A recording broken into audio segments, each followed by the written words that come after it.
Throughout the Fallout series, you meet a rogues gallery of interesting characters. From talking trees to vampires, every character has his or her role to play in the story. Sometimes franchise-altering, usually background nobody, and occasionally both. Noonan is thought to once be the Chosen One who slayed the Enclave and brought a temporary peace to the grim wasteland until settling down in Novak. But what if this once Chosen One, now schizophrenic maniac, was given just one more quest to deliver a platinum chip? You may already know where this is going, so enough tomfoolery. Let's answer the question that made you watch this video in the first place. Can you beat Fallout New Vegas as Noonan? And we jump right in. So we set the difficulty to very hard and get asked a very tricky question by Mitchell Muscleman Sorenstein. I then make the closest thing I can to Noonan and mosey my way on over to the Vigor Tester to choose stats that won't matter because I'm going to have to change them anyway. We take a seat on the good doctor's couch so I can lay down the ground rules of this challenge. I have to use Nobark's attributes as described on the Fallout wiki. As for weapons, it gets a little tricky, as he claims to have a sticking knife but his inventory contradicts that last sentence.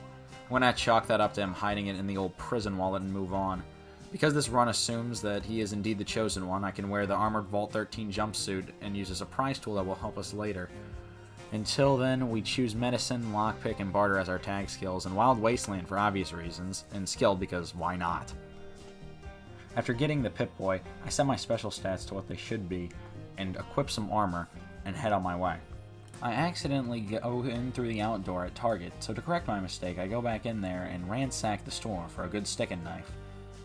To give context to my choices throughout the game, whether that be story or gameplay related, I just simply put myself in the shoes of a paranoid lunatic who lives in a shed, which in hindsight wasn't really that hard to do. I almost forgot to set my health to 140 as it says in the Fallout wiki because why wouldn't I? This is a challenge after all. I then make sure to mark Novak on my map because that's where the surprise tool that'll help us later comes into play. Heading back into the tavern, I run into Joe Cobb and Trudy's stupid argument about which day of the week is best.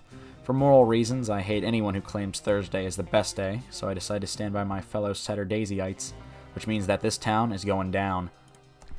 I waltzed into the gas station Rango 2011 was holed up in, and in the first test of Nobark's combat skill, I expertly stuck the worst drummer the Beatles ever had with my sticking knife.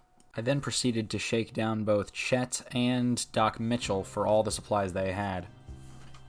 I then tell Corn on the Cob that the final battle could begin, and oh man, was it bloody. Now, Nobark is a betting man by nature, and as such, I collected my fees after the Powder Rangers took out Trudy and Easy Pete. Cheyenne was a bit more trouble, but not enough to withstand the cowboy hat guy. Finally, there was Sunny Smiles, who put up an admirable but futile last stand. Dr. Disrespect was the last one standing, and after calling him out for using cheats, the battle was over.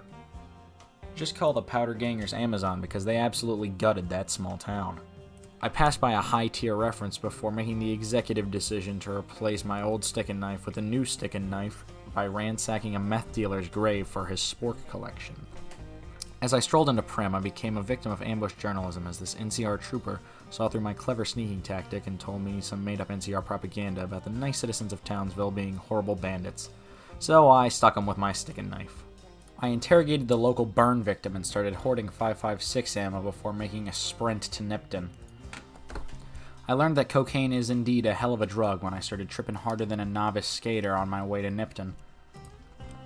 An ant challenged me to fisticuffs in the middle of dry desert and lost, but not before snitching on me to his mom, who after a stern talking to, got everything sorted out.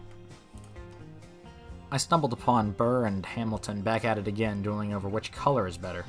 Hamilton folded faster than a $10 bill, so I did what every high school drama student would do if they were me, and kicked Burr's ass. The most evil playthrough I ever completed in this game was one in which I let Oliver Swanson live, and seeing as Nobark is a good man at heart, I had to put an end to his suffering. I then spoke with Finn, who was not taking the passing of Jake very well, so I let him be. I watched two Legion soldiers try to put up a fight against an NCR squad, and it was going pretty well until this trade caravan rolled up on them and blasted them to Kingdom Come. I roll up to Novak, and the first thing on my bucket list is to meet myself. I chalk this up to one too many rad scorpion stings to the cranium because I kind of had an out-of-body experience. Now properly fitted with modern Nobark attire, It was time to get the piece made famous in Fallout 1 and 2, that gun. This was the surprise tool that was going to help us later, and now is indeed later to yesterday's No Bark. And that was hardly even English, but no matter. It was time to go test my new equipment on an unsuspecting bystander, Boone. So I line up my shot and take it, and oh dear God, he has a lot more health than I thought he did. After that incident, I go and I buy some more 5.56 ammo from Cliff and get on my way down to Boulder City. I then killed a few guys and took a nap at the second dirtiest gas station I've ever slept at. I shot a war memorial and made this crybaby very mad at me, so he chased after me like the crybaby he is. And this then began the great Boulder City showdown. After deciding it was my time to shine and be the hero of this situation, I decided to help free the hostages into the afterlife. Too bad that the Great Khans get mad at you if you start killing their hostages, so I decided to just say screw it and let them fight the NCR for a little bit for my amusement.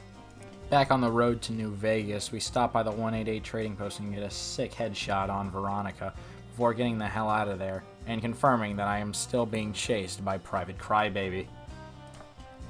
I stopped by the Quickie Mart before running past the NCR farms and then finally ending up in the house of an old Enclave soldier. So I put a bullet in the back of his head and then realized, oh my God, he must have some titanium plating or something because he turned around and just absolutely gutted me. I stopped by the Gunrunners before ending up on the outskirts of town before getting the old Freeside welcome, a kid pointing a doomsday device at my head. I waltzed into Freeside and just started blasting every drug dealer and vagrant I could, ignoring the fact that I myself was pretty much a drug dealer and a vagrant back in Novak. But that doesn't really matter anymore. We're in Freeside, baby, and if you don't like it, then you can get the hell out. The schizophrenia kicked back in when these two clowns came back, and I was just not having it. I blasted these two to a kingdom come before making my way over to the Vegas Strip. I was outside of the Strip when I had my light bulb moment. The Securitrons could kill Private Crybaby for me. It would provide a fitting end to our journey together and be a great story for the boys at the bar this Friday. So I decided to wait around for him and lure him right over to where the Securitrons were stationed and watch the bullets fly. Finally, I had made it to the Strip, but damn it, I forgot to grab all the evidence I needed to prove to Swank that Benny was the guy.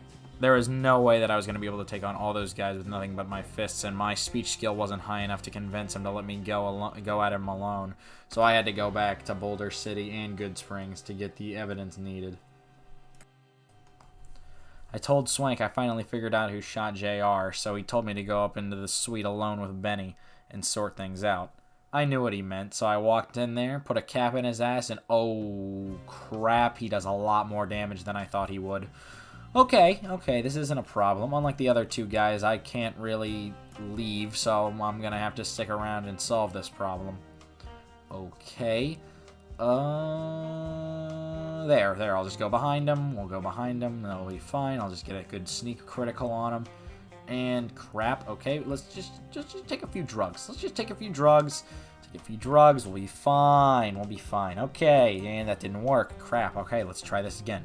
Take some more drugs, get a real good gulp on him. There we go. Finally. And as easy as that, we take down Benny. After that nightmare, we go and talk to Yes Man, because No Bark hates authority and would love nothing more than the complete collapse of all forms of government in the Mojave. Even though allowing Mr. House to upgrade his Securitrons before I can kill him would make it that much more difficult to overthrow him, No Bark sure does love a challenge, and the money that Mr. House pays you certainly wouldn't hurt. However, I am 1 point off from being able to shake him down for all of his lunch money, so I do the post-apocalyptic equivalent of pushing him headfirst into the playground sandbox. After walking out of the murder dungeon, I felt like a god among insects. This feeling was reinforced when a female spoke to me for the first time since Sunny Smiles back in Good Springs. She was only in it for my money, so I told her off and laughed about it with my good friends, Volpez and Benny.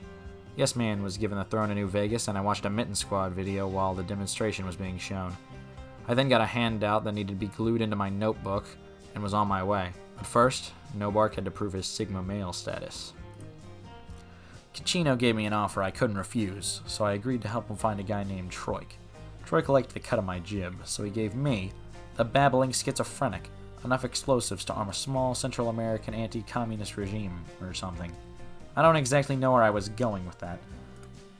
All interest in this little side quest evaporated immediately as soon as I realized, oh, I'm not going to be able to kill these guys with my own weapons. So I decided to just mess around for a few minutes by trying to get Cacino to kill Big Sal and Nero. Well, that didn't really work, so I stole a bottle from him, which also didn't really work, so I just left. Alright, I had to cut down like 20 minutes of raw footage of me decimating those cannibal freaks at the White Glove Society. So, in place, I put a snazzy little montage together for you fine people to enjoy. I then took a job from Woody, I don't know, he was wearing a cowboy hat, give me a break, who wanted me to go save Buzz, who was being held in the basement. I had a horror movie moment where a guy with a flamethrower was chasing me down a dark hallway, but he didn't get the memo that I was the villain of this story, so he died like the rest. I then met a fellow deranged maniac and freed Buzz before returning to claim my reward, a blockade around the New Vegas Strip. I took a page from the speedruns of the game I've watched where to complete the Meet the Brotherhood of Steel part of Yes Man's quest, you just shoot them and clip through the wall. At the time I decided, hey, I can't kill anything without No-Bark's weapons, but I can maim, so I chucked a grenade into their stupid bunker and met the Brotherhood of Steel without talking to them. At this point in my Fallout New Vegas career, I've done the first quest for the Brotherhood to meet them so many godforsaken times, I just wanted to get it over with. Also, when I recorded this segment, it was like 3 in the morning, so there was that too. I stroll up to Red Rock Canyon fashionably late, and then leave because I see nobody. Drugs are bad, okay? So I blew 2 Chem Addicts' brains out before running into a riverboat gambler who was offering me fame and fortune for... Yeah, I couldn't even finish that sentence. I hit him with the old royal flush and collected my fee. You see, I would have played Run Through the Jungle while I ran through the Boomer's bombardment, but YouTube would throw a hissy fit, so you get to keep enjoying the royalty-free Western-themed background music I chose. The Boomers were quite rude to me, so it was only fair that I be rude to them. Starting with Pearl, then moving on to Raquel and her gaggle of idiots. The only guys left were Dumb and Dumber and the Hangar, so I detonated their asses into the stratosphere. That was an explosion pun. And made sure the Boomers would never realize their dream of bombing innocent people. I returned to Yes Man with the good news. Everyone hated us. He had that forced smile that made me fall in love with him all those minutes ago and asked me what should be done about the NCR president. I laughed for a little and told him, "Yes, man, my dear robot, who gives a damn? This playthrough has been going on long enough." Literally 13 seconds went by in silence, and then he told me that the president had been assassinated because I, someone with zero connection to the NCR, told a robot butler privately that I didn't care what happened to him. I had flashbacks to Fallout 3 when I had to help my dad install a water filter when Yes Man asked me to go install something at the El Dorado substation. I did it by lying about my age, and then went back to tell him that the battle could finally begin. Okay, so this battle started off as like the last quarter of the video, and could be put firmly into 2 parts, pre-Leggett's Camp and post-Leggett's Camp. It may be hard to tell from this footage, but this is pre-Leggett's Camp, so it's just me running past all the danger and hacking into the damn server and running back. These 2 gentlemen got in my way and made it a little bit more difficult, but it wasn't that big of a deal. I uploaded Yes Man, told him to blow the dam, and made a run for it. With that out of the way, I can finally make my move on the Leggett's Camp.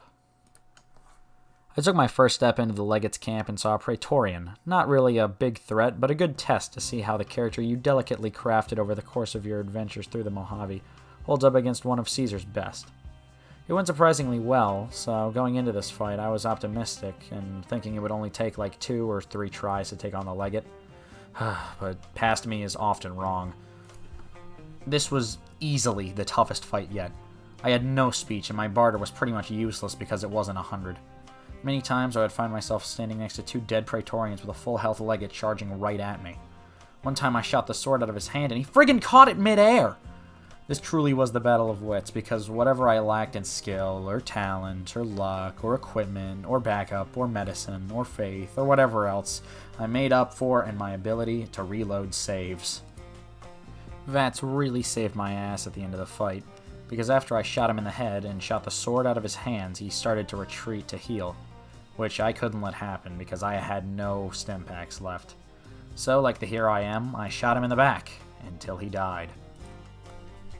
I'm not gonna lie to you, it was like 4 in the morning when I killed the Leggett, and I really wanted to go to sleep, so ignore the fact that I died a few times to General Olive Garden before remembering, hey, I have a robot army for a reason, and crouched in the corner till Daddy Yes Man saved me for the last time. And after talking to him, I beat Fallout New Vegas as Nobark Noonan. That took a while to make, but we had fun, right? Oh well. I enjoyed making this first video. If you enjoyed it too, it'd be pretty cool of you to leave a like. If you disagreed with how I did this challenge, feel free to leave a dislike. Make sure to check out my friend's channel, and if this takes off, maybe I'll make another video. I hear it's all the rage these days. That being said, thank you for watching, and I'll see you next time.